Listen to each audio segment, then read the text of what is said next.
André Rebouças e Antônio Rebouças. Eles eram negros e baianos. Só que a sua avó era negra alforriada e o seu avô era alfaiate de Dom Pedro II. Então, com isso, eles tiveram a sorte de nascer livres.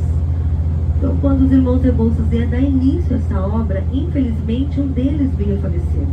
André faleceu de malária, ficando apenas Antônio. Antônio, muito triste com a morte do seu irmão, ele não quis dar início a essa obra. Então, ele pegou o projeto e deu para Dom Pedro II. Mas quando ele entregou o projeto para Dom Pedro, ele fez uma exigência a Dom Pedro, dizendo: eu entrego o projeto para o senhor, mas que não tenha nenhuma mão de obra escrava. Então, todos os homens, todos os operários, né, que trabalhou nessa ferrovia, todos foram assalariados. Diferente da Estrada da Graciosa, por onde os senhores desceram, né? Lá, infelizmente, teve mão de obra escrava, tá? E claro que Dom Pedro concordou. Então, quem deu início a essa obra foi o Antônio Ferrucci, lá do Porto de Paranaguá, em 1880. Ele tinha já seus 50 anos e ele tinha muita experiência, né? Principalmente em ferrovia. Então, ele tinha grande experiência. Mas quando ele chegou em Morretes, aonde nós embarcamos, ele simplesmente parou com essa obra.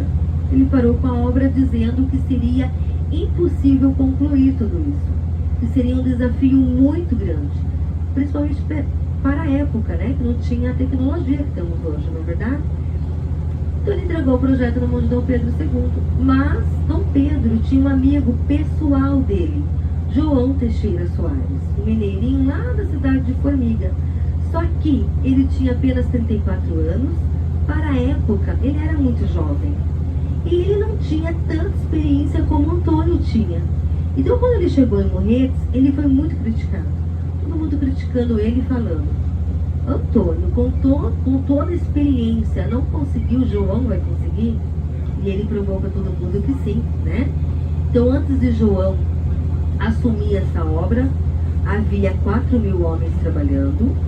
Ele precisou de mais 5.000 homens. Total de operário, 9.000 homens, né? 9.000 homens que trabalhou nessa ferrovia. E antes de João também, os túneis, por isso que eu falei para vocês, observe os túneis. Antes de João, os túneis eram abertos, gente, com a picareta. Era aberto apenas 30 centímetros por dia. Tamanho de uma régua, não é verdade? Uma régua escolar, né?